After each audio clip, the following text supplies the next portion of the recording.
ആകാശിന്റെയും പ്രിയയുടെയും വിവാഹത്തിന്റെ കാര്യങ്ങൾ വിചാരിച്ചതുപോലെ മുന്നോട്ട് പോവുകയാണ്. കൃത്യ കൃത്യമായ പ്ലാനിങ്ങുമായി നമ്മുടെ അശ്വിനും കൂടെ നിന്നതിനെ തുടർന്ന് ഒടുവിൽ വിവാഹം അതീവ ഗംഭീരമായി തന്നെ നടക്കുകയും ചെയ്യുന്നു. പക്ഷേ ഇതിനിടയിലാണ് പുതിയൊരു വഴിത്തിരിവ് വന്ന് സംഭവിക്കുന്നത്. എല്ലാവരെയും ഞെട്ടിച്ചുകൊണ്ട് ശ്രുതിയെ അശ്വിൻ വിവാഹം ചെയ്ത് വീട്ടിലേക്ക് കയറി വന്നിരിക്കുകയാണ്. അപ്രതീക്ഷിതമായ ഈ കാഴ്ച വീട്ടിലുള്ള എല്ലാവരെയും ആകെ ഞെട്ടിച്ചു കളയുന്നു.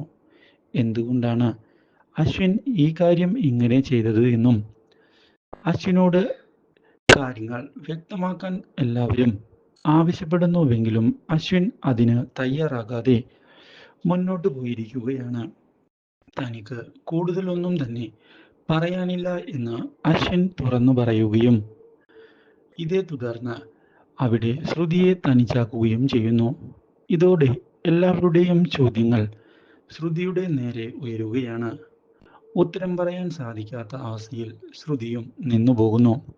ഇതേ തുടർന്ന് എല്ലാവരും ശ്രുതിയെ കുറ്റപ്പെടുത്തിയിരിക്കുകയാണ്. ഇതോടെ പ്രിയ വന്ന ശ്രുതിയോട് കാര്യങ്ങൾ ചോദിക്കുന്നു. പക്ഷേ ഇപ്പോൾ തനിക്കൊന്നും പറയാൻ സാധിക്കുകയില്ല എന്നുള്ള നിലപാടാണ് ശ്രുതി എടുത്തിരിക്കുന്നത്. ഇത് പ്രിയയെ ഞെട്ടിച്ചു കളയുന്നു. Do like, share and subscribe.